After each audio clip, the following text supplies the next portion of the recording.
Hola, ¿qué tal? Muy buenas. Estos cubanos en Washington, D.C. Y desde aquí le damos la bienvenida a este podcast, el podcast más anticomunista que tienen las redes sociales. Así que si es la primera vez que nos estás viendo, por favor, dale ahí al botón de suscribirte, a la campana, para que YouTube te notifique cada vez que subamos contenido a este canal. Y por supuesto, déjanos tu like y tus comentarios. Vamos a saludar al team de cubanos en Washington, D.C. Yo a Mario. ¿Qué tal? ¿Cómo están? Hola, Reinier. Bueno, pues te saludamos desde la distancia. Sí, Reinier, con un poco de frío, pero este invierno no se sabe. Por un lado está frío, pero por el otro lado está caliente, porque ahora mismo en Washington, D.C., lo mismo Senado que Congreso, que Departamento de Estado, que Casa Blanca están con tremendo calor, en candela. Así mismo. Estamos pues en invierno, ¿no? Con bastante frío, pero sin embargo la cosa está bien caliente. Este es el segundo podcast del mes de diciembre. Nos quedan apenas 3 programas más para concluir el año. Y la verdad es que veo que cada vez que pasa, pues la cosa va creciendo, ¿no? Toda la calentura en las redes sociales y sobre todo ahora mismo la cosa por acá en Washington, D.C. está bien, pero bien compleja. Al Departamento de Estado les ha explotado un escándalo en la cara, el cual hoy vamos a estar aquí pues debatiendo. Y es que estamos hablando de todo el escándalo que se ha pues puesto, ¿no?, en las redes sociales, en las plataformas y sobre todo en el Departamento de Justicia del ex diplomático Manuel Rocha, ex diplomático estadounidense de origen colombiano que trabajó por más de 40 años para el Departamento de Estado y como agente encubierto para la dictadura castrista. ¿Qué nos pueden hablar de esto? Sí, se habla sobre todo de los roles de él, que hay bastante que hablar ya, y ya hubiera sido solamente con eso un duro golpe del Departamento de Estado. Pero este hombre, y no se puede ignorar esto otro, fue también consultor para el Comando Sur del Ejército Norteamericano. Y el Comando Sur es uno de los targets principales de la dictadura de Cuba.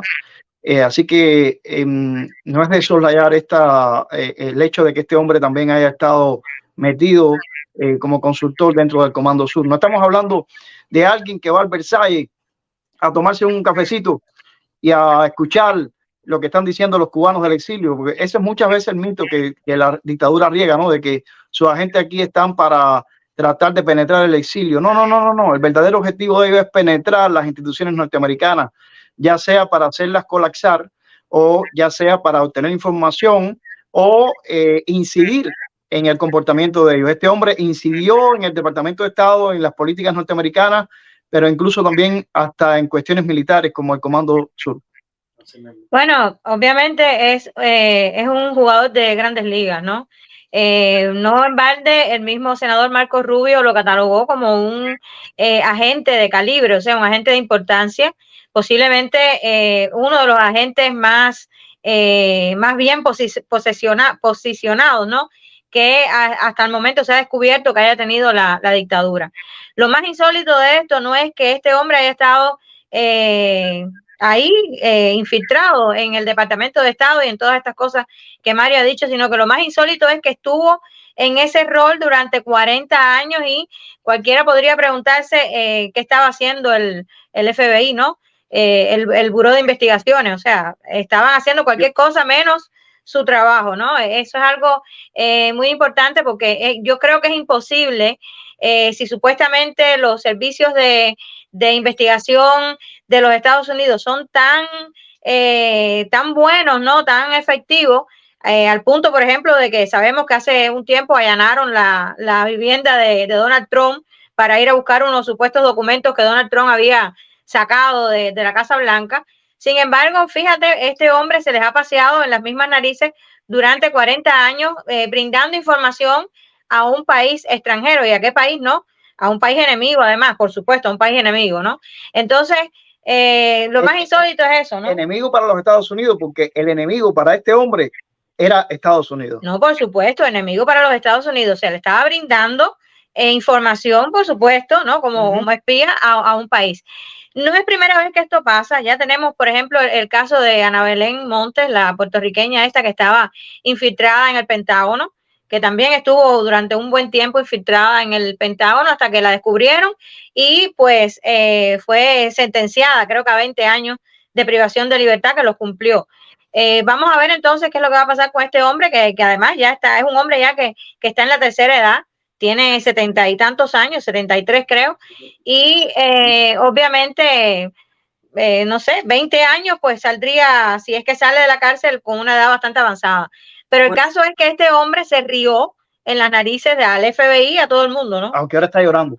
Bueno, ahora está llorando, pero rió bastante. Manuel Rocha, que es de origen colombiano, nacido en Colombia, desde muy pequeño vino a vivir acá a los Estados Unidos, al Bronx, en New York, y se crió acá en este gran país, luego de pasar por todas las instancias escolares pertinentes, ¿no? Por todas las etapas escolares, incluso en su biografía se puede encontrar que fue incluso capitán del equipo de fútbol del high school donde estuvo y tal. Pues luego de esto termina trabajando para la dictadura castrista, para el narcocomunismo, para la cabeza del narcocomunismo de este hemisferio, pero no solo termina trabajando para el comunismo en América, sino es que termina adoptando una postura de desprecio hacia los Estados Unidos, porque incluso en los informes que ya hoy son públicos, donde pues se pone toda la acusación de traición que este hombre cometió hacia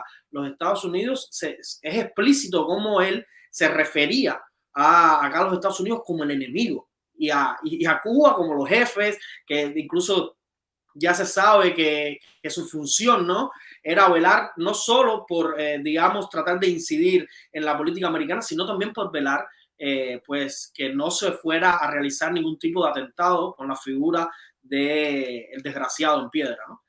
Es increíble cómo alguien que vino a este país refugiándose de la situación que hubiese tenido en su país y logró pues educarse, logró llegar incluso vamos a decir, un poco el sueño americano, ¿no? Venir de la nada y llegar a ser embajador de los Estados Unidos en cualquier sede diplomática es un grandísimo honor y es, digamos, un reflejo de que lo hiciste bien en la vida, que creciste, que llegaste a ser incluso una personalidad, una persona importante e influyente. Y sinceramente esta persona ha usado todo esto para, yo no sé, para crear un resentimiento, vamos a decir, que es digamos, una característica muy típica en todos los comunistas, para crear un resentimiento hacia los Estados Unidos y terminar pues trabajando con los mayores enemigos de la libertad, que son los comunistas. Es increíble.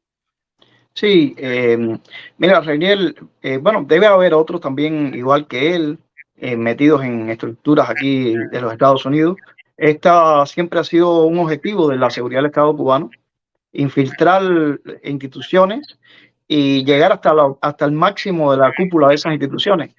En Cuba, por ejemplo, lo han hecho con instituciones religiosas.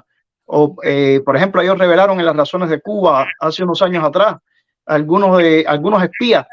Y, por ejemplo, el gran masón de la logia, valga la redundancia, masónica de Cuba, de apellido Collera Bento, trabajaba para ellos, era un agente de ellos infiltrado y estaba en la cúpula de la logia masónica cubana. Por cierto, Collera Bento había estado aquí en Washington en varias ocasiones. Sabe Dios si en algún momento hasta se reunió con el señor Rocha acá en el Departamento de Estado, ¿no? Pero ellos siempre se han dado esa tarea. En el ámbito religioso, por ejemplo, conocemos que hay agentes o personas que fueron llamados para ser agentes por parte de ellos, que cuentan cómo ellos les pidieron que trataran de introducirse en las instituciones y llegaran hasta el máximo. Recuerdo, por ejemplo, un ex agente que, gracias a Dios pudo escapar del sistema y cuando llegó aquí a los Estados Unidos contó, y está en Miami, es miembro de una iglesia, cómo a él le pidieron que tratara de infiltrarse en las estructuras de la iglesia bautista y llegara, si era posible, no solamente pastor, sino llegar a ser el presidente. Yo estoy seguro que hay líderes que he conocido que son agentes de la seguridad del Estado, y a este hombre pues ellos lo captaron, se dieron cuenta que era un talento, un joven inteligente allá en Chile, cuando el Chile de Salvador Allende lo conocieron y le dieron las instrucciones: mira, trata de meterte, de estudiar en Georgetown, donde se preparan los grandes diplomáticos, y métete en el sistema y trata de llegar hasta lo máximo que pueda. Y bueno, lo logró, demostrando que sí, que el régimen olfateó bien en él al encontrar a alguien con talento para hacerlo, ¿no? Sí, es que precisamente, dígame. Sí, sí, no. Hay una cosa importante que es que este hombre, al ser ciudadano americano, pues también tiene que responder por eso. O sea, hay una alta traición aquí a la patria, ¿no? O sea, a este país, porque todos nosotros que somos, gracias a Dios, ciudadanos americanos, sabemos que tenemos que hacer un juramento de lealtad a este país. Y en ese juramento de lealtad, este país está por encima de cualquier otro. O sea, una vez que ya tú decides, porque además es una decisión personal, nadie te obliga porque vivas aquí a hacer, no, a no tengo hacer. naturaleza americana y ya está. Exacto, ¿no? Entonces, una vez que tú tomas esa decisión, tú sabes que la lealtad primera es a este país, ¿no? Por encima de cualquier otro. Entonces, este hombre, pues, también ha traicionado eso, o sea, juró en vano, de hecho, ¿no? Juró en vano porque ha cometido una total traición a este país al ofrecer información a otro gobierno, ¿no? Que en este caso es el régimen cubano. Y lo otro es que, bueno, habría que ver por cuáles fueron las razones que movieron a este hombre a servir al régimen cubano durante 40 años. Yo digo, bueno, no serían razones económicas, o si fueron razones económicas, no sé, el régimen cubano le pagaba más que lo que recibía aquí. No. El pollo del arroz con pollo, ¿no? ¿Cuáles fueron las razones que llevaron a este hombre a traicionar al gobierno de los Estados Unidos? Pero ustedes han dicho dos cosas. Hay una es que, primero, que o sea, cuando uno se naturaliza americano, uno jura lealtad a este país, poniéndolo, por supuesto, por delante de todo, porque este viene siendo tu patria, a la vez que tú te haces ciudadano americano. Pero también Mario estaba hablando de cómo en la Universidad de Georgetown fue donde él, digamos, termina, ¿no? sus estudios para poder entrar en el Departamento de Estado. Y es que precisamente aquí en el 78 él realiza una maestría en Relaciones Exteriores, en 1978, realiza una maestría en Relaciones Exteriores que posteriormente le da la posibilidad en el 81 de entrar a trabajar en el Departamento de Estado. A partir de ahí ya él estaba, digamos, captado por la dictadura castrista, porque también se sabe que fue entre el 78 y el 79 que él estuvo participando en un evento, una cumbre, ¿no? Marxista, leninista, procomunista, en Chile, casualmente. Y pues desde ese entonces se supone que él fue captado por la contrainteligencia castrista y puesto a trabajar a sus servicios. Sí, ustedes hablaban de cuál habría sido el móvil para él. Bueno, el móvil, pues todo indica que es el móvil más poderoso que existe para que una agencia de inteligencia capte a alguien, que no es el dinero. A él quien le pagaba era el Departamento de Estado, le pagaba a los Estados Unidos para que espiara a los Estados Unidos. Exactamente. Porque la captación del G2 cubano de la seguridad del Estado se basaba en que este hombre amaba la Revolución Cubana, admiraba a Fidel Castro. Entonces, precisamente esto le convertía en un agente muy preciado también, porque no es un agente por interés financiero, sino porque un agente por interés financiero te puede traicionar en el mejor momento. Pero cuando se trata de alguien con convicciones, eso convierte a los agentes captados por las agencias de inteligencia en muy valiosos agentes. Ana Belén Monte, por ejemplo, es un caso similar. Ella lo hacía por sus convicciones y no por interés financiero. Le pagaba a los Estados Unidos en su trabajo para que espiara de gratis para la seguridad del Estado cubana. Sí. A mí me gustaría un momentico simplemente leer la biografía diplomática de este hombre, porque es muchísimo, bueno, fueron 40 años bueno, más de 40 años casi, 42 de trabajar, ¿no? Para el Departamento de Estados. Y bueno, quería un poco leerles un poco acá todo lo que fue, o sea, de 1982 a 1985 fue oficial político en la Embajada de los Estados Unidos en Santo Domingo, en República Dominicana. Del 87 al 89 trabajó como oficial de asuntos ministeriales en la Embajada de Estados Unidos en Tegucigalpa, en Honduras. Del 89 al 91 fue el primer secretario de la Embajada de Estados Unidos en México. Del 91 al 94 fue el jefe fue el jefe adjunto de la Embajada de los Estados Unidos en Santo Domingo. Del 94 al 95 fue el director de asuntos interamericanos en el Consejo de Seguridad Nacional de los Estados Unidos, donde ejerció una influencia en la diplomacia para el gobierno cubano. Luego en el 95 al 97 operó como oficial principal oficial principal adjunto de la sección de intereses de los Estados Unidos en Suiza, que esta era la pseudoembajada de los Estados Unidos en Cuba. O sea, porque al principio lo que había era, al principio no, antes del deshielo del 2015, pues en Cuba lo que existía era una oficina de intereses, no había una embajada. Y lo que se usaba, digamos, como embajada para los Estados Unidos era la embajada suiza en La Habana. Entonces, él ya desde el 95, fíjense, desde el 95 opera como el oficial principal adjunto de la sección de intereses de Estados Unidos en La Habana, que era para la embajada de Suiza. Luego del deshielo, bueno, este señor pasa a cumplir otro tipo de funciones, pero antes, del 97 al 99, fue el embajador para el embajador de Estados Unidos en la Argentina, y luego del 2000 al 2002 fue el embajador de Estados Unidos en Bolivia.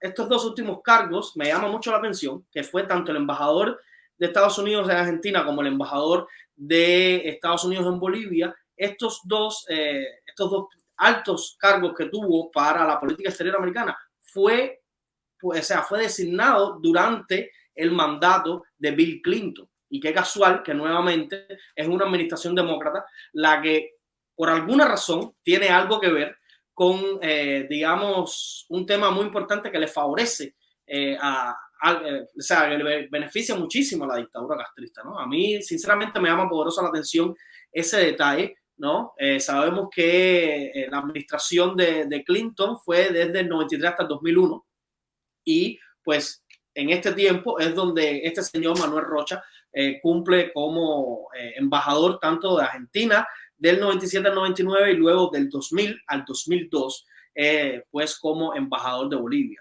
En ambos casos tuvo una influencia muy importante en la política interna de ambos países, tanto en Bolivia, que se sabe que le hizo digamos el camino para que Evo Morales llegara a la presidencia. Incluso en el 2002, en las elecciones generales de Bolivia, este señor da todo un discurso que supuestamente en ese momento se entendió como que era en contra de Evo Morales, diciendo que quien apoyara el Partido Socialista de Evo Morales pues iba a estar apoyando el narcotráfico y por tanto iba a estar pendiente a sanciones de los Estados Unidos y tal. Y esto lo único que hizo fue exacerbar pues el sentimiento antiimperialista de muchos bolivianos, y producto de esto pues llega Evo Morales a la presidencia boliviana. Pero también, bueno, vamos a hablar un poquito de esto y después quiero hablar del tema Argentina, porque en Argentina también tuvo influencia para que llegaran los Kirchner al poder. Quiero primero hablar del tema Bolivia, que digamos es de lo último que toqué, y después vamos a retroceder un poquito en el tiempo para hablar sobre el tema Argentina, que también es muy importante. No, una cosa interesante de todo lo que has dicho es que el accionar de este hombre estaba en América Latina. Si te das cuenta, mayoritariamente América Latina. Por lo tanto, estaba muy bien ubicado, ¿no? Porque obviamente el impacto que la dictadura cubana ha querido tener siempre sobre América Latina ha sido prioridad para ellos, ¿no? Siempre han tenido como prioridad a los países latinoamericanos. Y este espía, pues por supuesto, se ubicaba, ¿no? Ahora, lo que me llama la atención y lo que me pregunto es que tal vez porque él era un latinoamericano, un hombre que habla perfectamente el español, también, por supuesto, era mucho más fácil para él que lo ubicaran en estos países, ¿no? No sé, en Bolivia, en Argentina, en República Dominicana, en Cuba. Era mucho más fácil, ¿no? Poder estar dentro de este terreno. O de lo contrario, pues también había alguien ahí que lo estaba ubicando convenientemente. O sea, ya yo no sabría qué decirte. Aquí cualquier cosa puede ser sospechosa, pero lo que sí a veces cuando uno se pregunta, ¿cómo es posible que entren tantos espías y tantos chivatos a los Estados Unidos desde Cuba, ¿no? Y desde otros países como Venezuela? Bueno, pues ahí tenemos más o menos la respuesta. Tal vez este no sea el único espía que hay, ¿no? Tal vez haya más. Ya, yo creo que sería habría que darlo por sentado, que no es el único.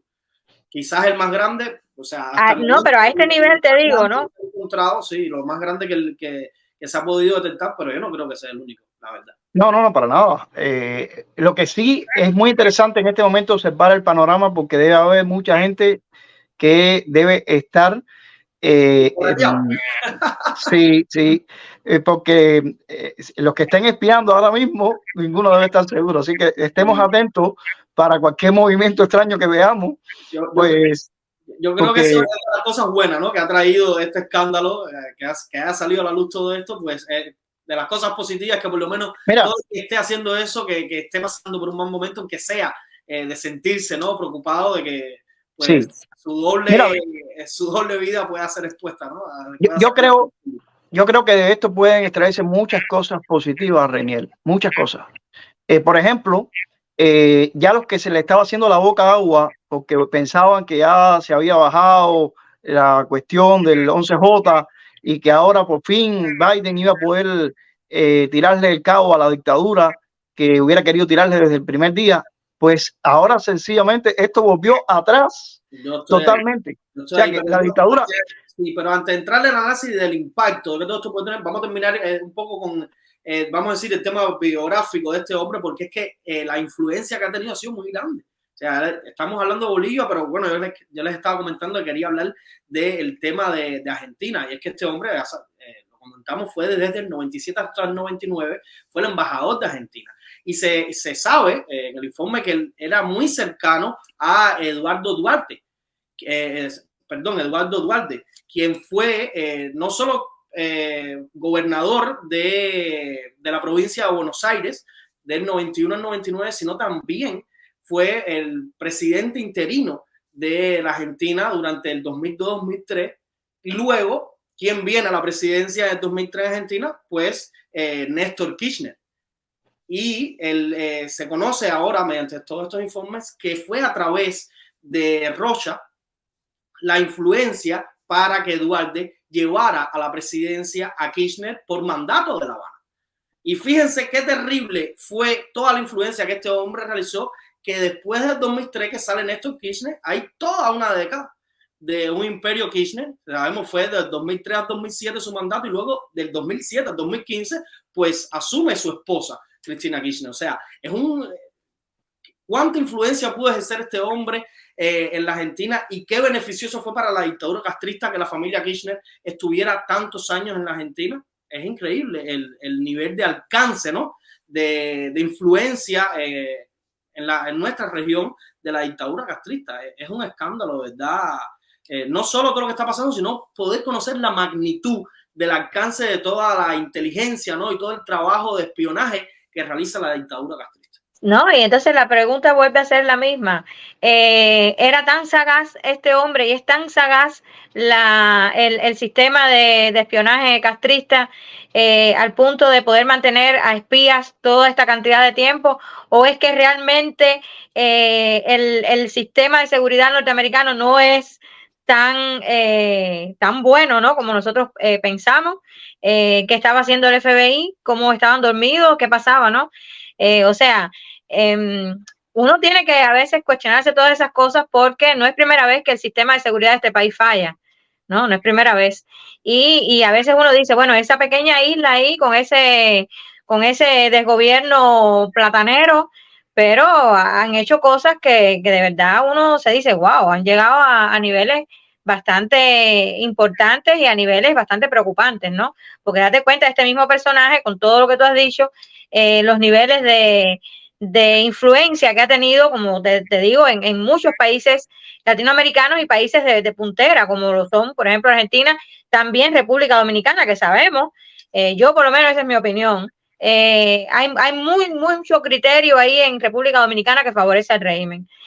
Muchas veces uno escucha no solamente a políticos, sino también a gente del pueblo, lamentablemente es así, que tienen una idea un poco distorsionada de la realidad cubana y de lo que es el sistema cubano, ¿no? Sí, no, fíjate, tú mencionabas que la primera función que cumplió él al frente de trabajando ya para el Departamento de Estado fue precisamente en Dominicana.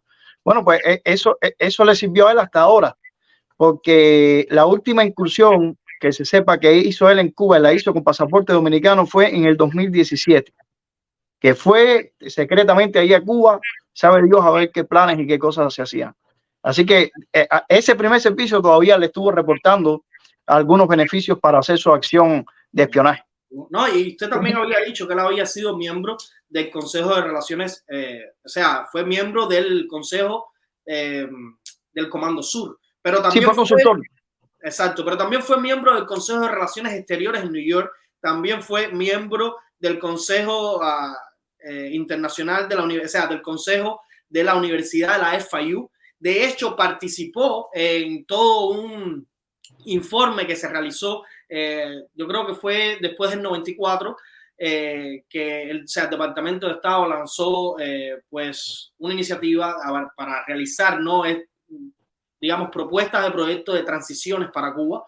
Y este señor fue uno de los que participó en uno de estos análisis e informes que se basaba en un movimiento de la C-40. Fíjense hasta dónde ese hombre llegó a penetrar. No fue solo con, digamos, en instancias diplomáticas, que esto es, o sea, tiene muchísimo más alcance, es mucho más grave, pero incluso también llegó a, digamos, a esparcir su veneno también en las universidades, no solo, digamos, no en una universidad cualquiera, sino en la FIU, o sea, la Universidad de la Florida, la universidad ahí en Miami, donde está la gran comunidad cubana, sobre todo la mayor comunidad cubana, ¿no?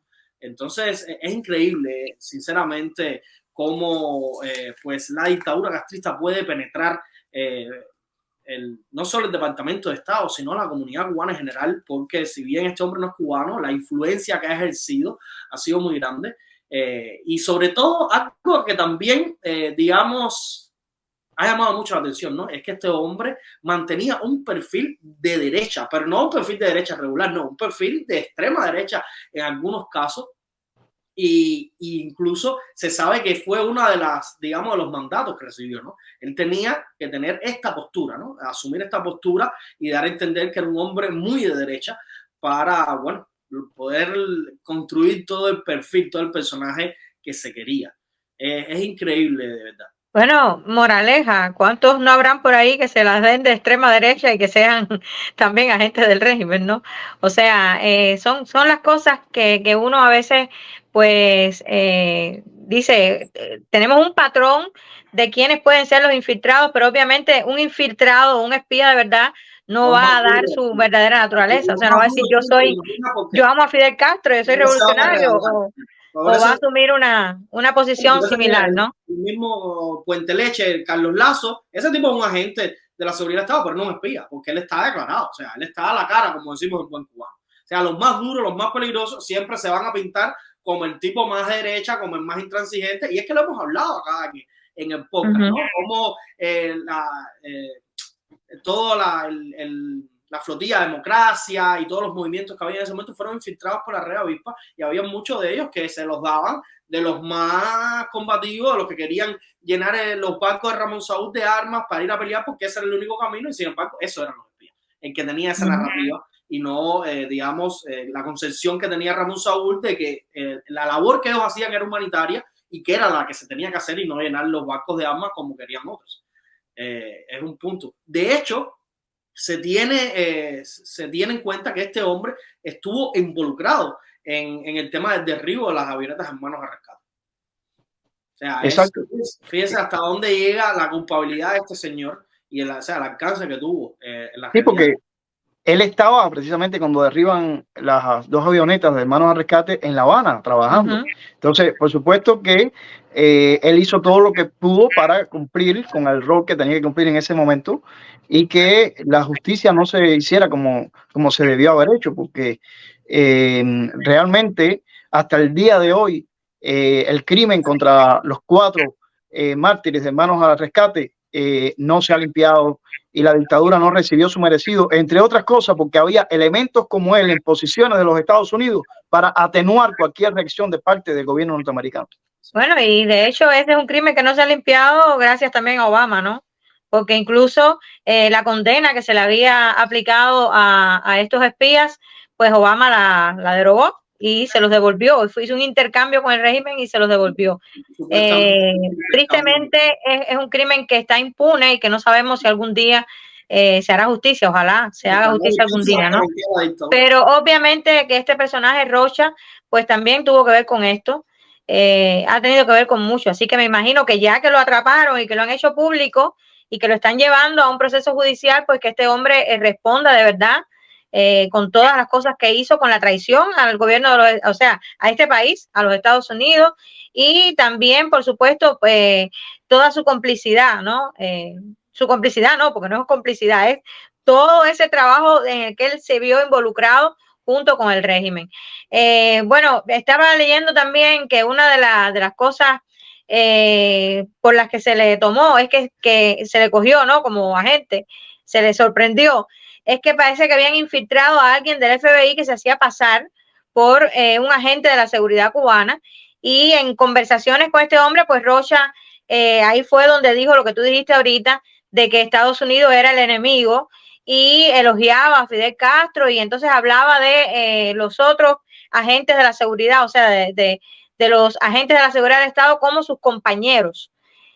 Por lo tanto, él niega que haya tenido esos encuentros con este agente del FBI encubierto, pero todas esas conversaciones están grabadas y obviamente todo eso va en su contra, ¿no? Sí. No, y de hecho, incluso en esas conversaciones, a él, digamos, el doble agente del FBI, siguiendo un poco, ¿no?, la narrativa del perfil que en ese momento estaba asumiendo, incluso lo cuestiona, ¿no?, como de si él estuviese dispuesto, ¿no?, a retomar, vamos a decir, a retomar las armas, por decirlo de alguna manera, ¿no?, a retomar su actividad de espía, y el hombre, y este hombre Rocha, pues, digamos que se insulta y dice, pero claro que sí, ¿cómo que no? O sea, por supuesto que estoy dispuesto, de hecho me siento orgulloso de que haya gente joven como tú que esté dispuesto a seguir en nuestra causa. O sea, ¿a qué nivel de compromiso psicológico estaba este personaje y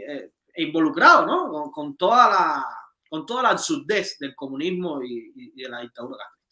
Sí, independientemente de quién haya sido la persona que contactó con este hombre y que logró ser el anzuelo que él mordió, independientemente de eso, yo creo que ya nos enteraremos posiblemente, quizás, de cuál pudo ser el antecedente, porque este anzuelo que él mordió, obviamente, fue un anzuelo que el gobierno americano le lanzó porque ya el gobierno americano sabía y tenía informaciones. Y, y esas informaciones posiblemente hayan salido de la propia fuentes de la dictadura, ya sea que la dictadura quiso quemar a este hombre porque ya de todas formas operativamente no le sirve de nada y ahora le servía para crear toda una situación y una desconfianza entre todo el mundo y con todo el mundo, o de alguien que decidió hablar y delató, y que pudo ser quién sabe quién, porque por ejemplo yo estaba pensando ahora en otro caso muy connotado de espionaje, que es el caso de Marc Marambio. Marc Marambio es un chileno que fue también agente de la seguridad cubana y que obviamente al este hombre muy posiblemente comenzar su historia de espionaje en Chile, pues si es así, este hombre estuvo en la misma captación de Marc Marambio. Marc Marambio pues incluso estuvo en Miami viviendo con propiedades en Brickell y fundó una de las agencias de viaje y la agencia Havana Tour, por cierto, la fundó utilizando otro nombre y tuvo hasta un hecho significativo en el aeropuerto porque le encontraron un arma, pero por cierto se pudo escabuir, el FBI no lo logró capturar. Pero este hombre, ¿por qué lo menciono? Porque este hombre finalmente salió huyendo de Cuba, bravo con la dictadura también, y o sea que es un agente chileno que al final tuvo problemas con la dictadura, y yo no dudo que algunas de estas informaciones hayan salido de Marc Marambio, ya sea porque ahora esté colaborando con la CIA o porque ha querido vengarse de la dictadura cubana.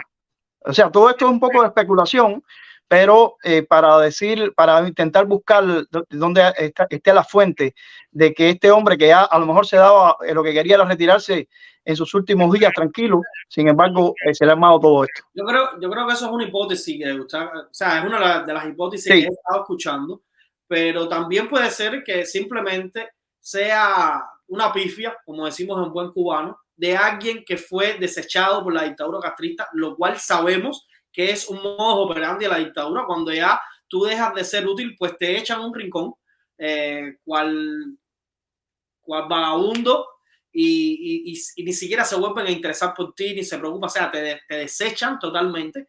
Y quizás este señor, sabemos, no estamos hablando de un hombre ni de 40, ni de 50, ni de 60 años, estamos hablando de una persona de más de 70 años, o sea, a una avanzada edad, donde tampoco estaba ejerciendo ya como diplomático para los Estados Unidos, y quizás se sintió, digamos, que sus días de gloria, vamos a decir, sus momentos gloriosos en su aberrante pensamiento, pues ya habían pasado, y este fue el momento idóneo para que los oficiales de la Agencia de Inteligencia Americana pudieran contactarlo y sacarle toda la información, porque si se ve un poquito, digamos, la narrativa de todo lo que se le está imputando a este hombre, ¿no? De las grabaciones, de las conversaciones con el doble agente del FBI, pues se ve, digamos, que este hombre habla como si tuviera ganas de incriminarse, ¿no? Él hizo vanagloria de todo lo que había hecho, y se nota, ¿no? Como esa, no sé cómo decirlo, ¿no? Esas ansias, ¿no?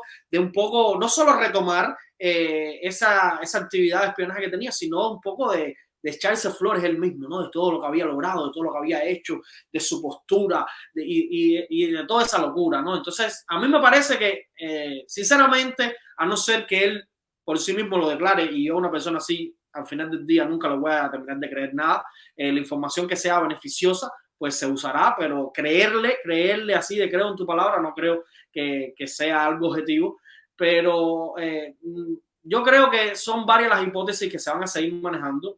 Como estaba diciendo, si a no ser que él lo diga, no se va a saber sinceramente cuál fue, digamos, el contexto por el cual este espía de la dictadura castrista se regala, porque literalmente se regaló la investigación. Si bien podría que esta investigación llevara años, en lo que fue el seguimiento directo a él y todo este tipo de conversaciones que sostuvo con la gente del FBI duró apenas un año, o sea, no fue mucho. Y una persona que está a ese nivel de diplomacia, de espionaje, que duró tanto tiempo sin ser descubierto, ejerciendo como diplomático, como asesor, como todos los cargos que tuvo para el Departamento de Estado, que no fue descubierto, no se regala así, no se regala así por simpleza.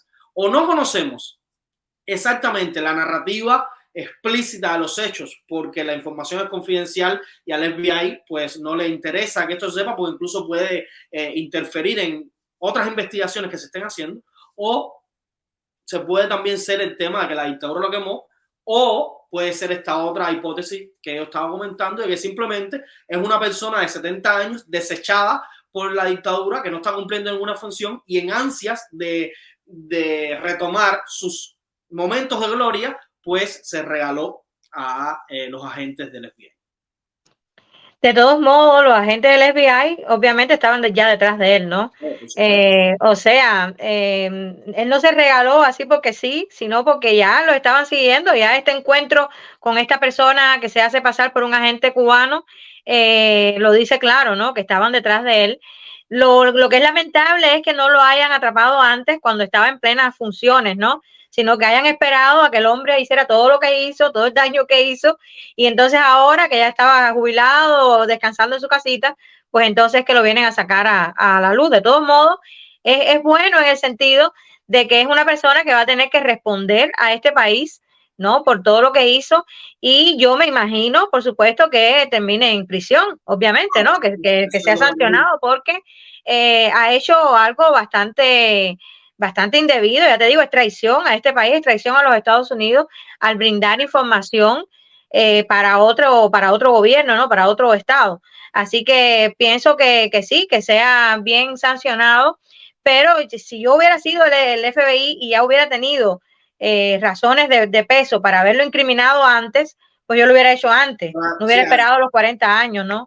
No, por supuesto, y es ahí donde yo me refiero a que él se regala, porque si bien el FBI ya lo estaba persiguiendo, las acusaciones más fuertes que pesan sobre él es su propio testimonio. O sea, ellos no tenían una prueba física, no tenían esa evidencia concreta que los pudieran incriminar, si no hubiesen desarrollado todo pues todo este tipo de, digamos, de agente encubierto para poder llegar a sentarse a hablar con él y sacar la información. Por eso digo que se regala, ¿no? Porque lo que más pesa sobre él es su propio testimonio, diciendo, él mismo que se mató.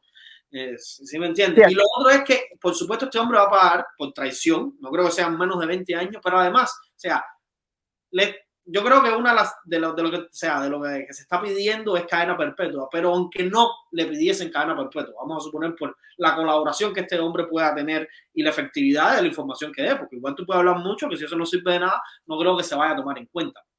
Pero en el dado caso que le den 20 años, señora, esta persona tiene 72 años. Ya, sí. O sea, eso es una cadena 90 años. Pero además de eso, incluso vamos a suponer que le echen 10, que no creo, pero que le echen 10 y que cumpla los 10, cuando ese hombre salga, ese hombre pierde su naturalización americana, porque una de las excepciones por las que uno puede perder la naturalización es un delito por traición, claro. Traición.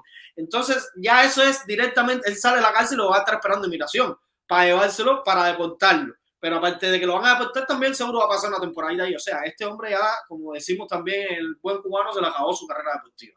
Él concluyó, lo único que puede hacer para reivindicar un poco todo el mal que hizo es tratar de dar información puntual que llevase a la conclusión de otro caso, preferiblemente algún espía que esté en funciones, pero ya sabemos que, bueno, y esta es mi opinión personal, una persona que tenga esas convicciones tan absurdas, pero tan arraigadas en su mente, no creo que... Yo creo bueno, que nadie sabe. Ya está viejo, si quizás si fuera más joven, pero ya está viejo, no creo, ojalá, no, ojalá, porque al final nos beneficiaría muchísimo. Pero nadie no sabe, porque vaya... en este caso yo me imagino que se hagan negociaciones con él, o sea, si hay otros infiltrados y él tiene conocimiento de eso, pues se puede negociar con él incluso hasta años de prisión, o sea, te damos menos si tú informas, ¿no? Nadie sabe, nadie sabe. Yo pienso, Reinier, que van a tenerle que pagar para que se caiga, porque sí, porque el asunto es que hay un descontento grande también de un sector al cual lo veo a él incluido en ese sector. Él viene de la época de Fidel, él es un agente de Fidel Castro, y entonces hay un sector amplio de ese grupo que piensa que la revolución ha sido traicionada, y obviamente pues al sentirse ellos mismos ahora traicionados, y él mismo posiblemente en este momento él esté pensando que lo han regalado, y tiene razones para pensar que lo han regalado, pues se vengue, y la mejor venganza es hablando y dando a conocer muchos detalles. Por lo tanto, yo pienso que en las próximas semanas y meses este va a ser un asunto que vamos a tener varios capítulos, varios episodios, y vamos a tener otros nombres, y aquí se va a desmantelar una red más grande que la red avispa en su momento cuando Ana Belén monte. Ojalá. Posiblemente, sí. Dios quiere y lo escuche, eso sería buenísimo, la verdad, eso sería buenísimo. Sí. A ver, con respecto a, digamos, todo el acercamiento que la administración Biden está haciendo todo lo posible por realizar, ¿qué usted cree que esto pues pueda traer consigo? Creo que esto es un cubo de agua fría para todo el tipo, para todo el acercamiento desde la administración Biden. Olvídate. Olvídate de eso, ya se acabó. Lo que hubiera querido hacer la administración Biden se va a pique con este escándalo de grandes dimensiones. Pero no solo eso, sino que el modus operandi de la dictadura de utilizar sus agentes de influencia aquí en los Estados Unidos, diciendo que el embargo norteamericano y que Cuba es un centro de estabilidad que necesita Estados Unidos en el hemisferio, pues te demuestra cuál es el discurso y cuál es el modus operandi de la dictadura. Con lo cual, yo creo que hasta mucha gente que tenía ese discurso ahora se cuiden, porque sería tener el mismo discurso por el cual trabajaba este agente. Yo sinceramente me pregunto, ¿qué más necesita el Departamento de Estado, la misma administración Biden, el gobierno de los Estados Unidos en general? ¿Qué más necesitan para entender que Cuba no es un simple enemigo del gobierno de los Estados Unidos, que Cuba es un peligro inminente para la seguridad nacional de los Estados Unidos, que está ahí al lado, a menos de 90 millas, y que además no descansan, ni van a descansar en no solo tratar de infiltrar la inteligencia, el Departamento de Estado y todas las instancias de poder de los Estados Unidos, sino incluso en tratar de romperlo, de coaccionar la libertad, la democracia de este gran país. Yo yo veo un símil tan grande en la actitud de Hamas, de esa organización terrorista, con su fundamentación de desaparecer el Estado de Israel. O sea, esa pelea continua que no es territorial, que es incluso que va más allá del tema religioso, que es la intención de esta organización terrorista de desaparecer el Estado de Israel. Lo veo igual con los castristas y con los comunistas, ¿no? Ellos tienen esa intención firme, fija, de no solo penetrar la inteligencia, sino de desestructurar la democracia de este país, de romper la libertad que existe en este país, y no van a descansar mientras estén ahí, mientras existe un solo comunista en el poder. Y es que, bueno, no va a existir uno, porque uno va a emanar su red, ¿no? Para que trabajen para él. O sea, mientras que estén los comunistas en el poder, la seguridad de los Estados Unidos nunca va a poder estar, digamos, tranquila. O sea, no se puede percibir a Cuba o a la dictadura castrista como un simple país socialista, pobrecito, que ellos están tratando de salir adelante con su ideología. No, señores, no son simples, ni son pobrecitos, ni van a estar, ni saben coexistir. Porque no saben coexistir, que ese no es el único problema, ese es uno de los tantos, pero es que no es el mensaje que hay que traerle a los americanos, ¿no? Esa gente no sabe ni siquiera coexistir, que no se puede coexistir con un comunista, no se puede coexistir con un socialista. Nosotros lo sabemos porque lo vivimos, pero para los americanos, para los que no han vivido la realidad del comunismo y del socialismo, hay que hacerle entender incluso que no se trata ni de saber ser diplomáticos o intentar coexistir, es que a ellos no les interesa coexistir. Si no les han metido mano, como decimos los cubanos, a este país, ¿por qué no pueden? Porque no tienen cómo echar la pelea. Y entonces lo hacen así, ¿no? De a poquito, calladito, con infiltraciones, por detrás del telón, pero no descansan. O sea, eso es una prueba evidente de las intenciones del castrismo, no solo de exportar su revolución, sino, como estamos diciendo, de quebrar la democracia de este gran país. Y tiene que ser una evidencia. O sea, ¿hasta cuándo? ¿Qué más? Ana Belén Monte, la Reja Avispa, el espía Rocha, la participación de la dictadura en la invasión de Rusia a Ucrania, el actual escándalo que ha pasado desapercibido porque, entre tantas cosas, de la compra de misiles a Bielorrusia. O sea, ¿qué más? ¿Qué más que en las bases espías chinas, la alianza con Irán? O sea, ¿qué más se necesita? O sea, yo no sé, lo único que falta es que esta gente trate, no sé, un ataque, una invasión de la dictadura castrista hacia el gobierno americano para que les tomen importancia, para que los tomen en serio, para que entiendan el peligro que es para la seguridad nacional americana. ¿Qué más se necesita? Sí, yo creo que esto, ojalá que después de este capítulo no pase igual que Ana Belén Monte, que aquel capítulo hubiera sido para que Estados Unidos hubiera llegado a estas conclusiones que tú acabas de decir, Renier, pero sin embargo vemos que no, que al contrario, siguieron abriendo y teniendo vínculos. Así que vamos a ver hasta dónde llega esto, ¿no? Ahora cuando tienen por los hilos de Rocha, a ver hasta dónde llegan.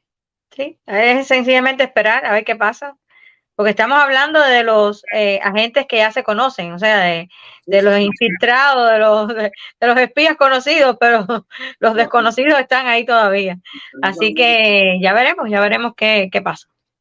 Sí, yo quería traerles otra noticia que es con respecto a los presos políticos, sobre todo, bueno, sabemos que tenemos más de 1000 presos políticos, pero bueno, esto es un preso político del 11J, y es el caso de Cristian González López, que es un preso político manifestante del 11J, que lleva más de un mes donde se le diagnosticó una infección urinaria, le recetaron ciprofloxacina, no sé si lo dije bien, y luego le dieron cortimosazol, que es como el sulfaprim.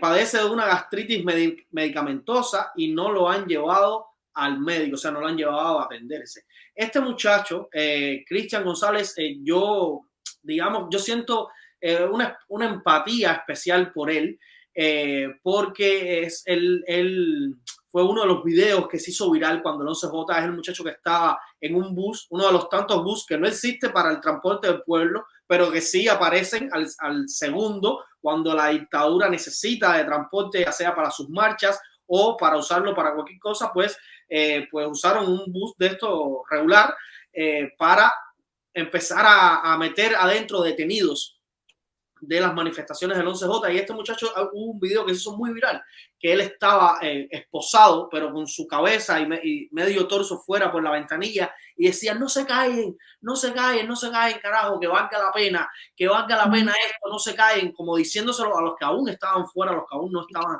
siendo detenidos, y cierto modo a quien le estaba grabando, ¿no? Eso a mí siempre se me quedó grabado en la mente, y bueno, cuando vi esta denuncia me dio tremendo impacto, porque siempre me quedé, ¿no?, con ese reclamo, ¿no?, ese muchacho, como decía, no se cae, que esto valga la pena, que no sea en vano, y además se le veía que estaba golpeado. Sí.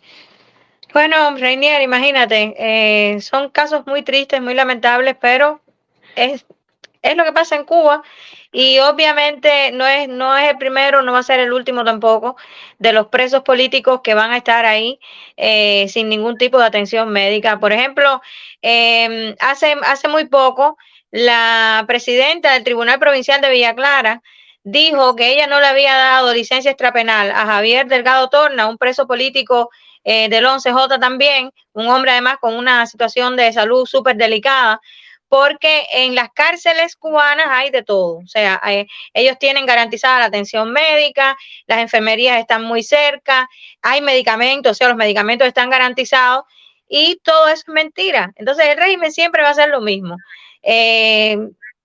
Posiblemente el interés mayor del régimen sea dejar morir a los presos políticos. Ese sea su mayor interés, y una y otra vez dejan morir a los presos por falta de atención médica, pero ellos saben muy bien que no les va a pasar absolutamente nada. Exactamente, lo estaba diciendo. En el podcast anterior estuvimos hablando como había fallecido Luis Barrios por atención médica, pues lo dejaron ahí, o sea, no les dio la gana de atenderlo, y ya en última instancia lo que hicieron fue una supuesta libertad extrapenal para fingir como que él, ¿sabes? Lo iban a sacar por su condición médica, y mentira, esto lo hicieron ya cuando sabía que se les iba a morir.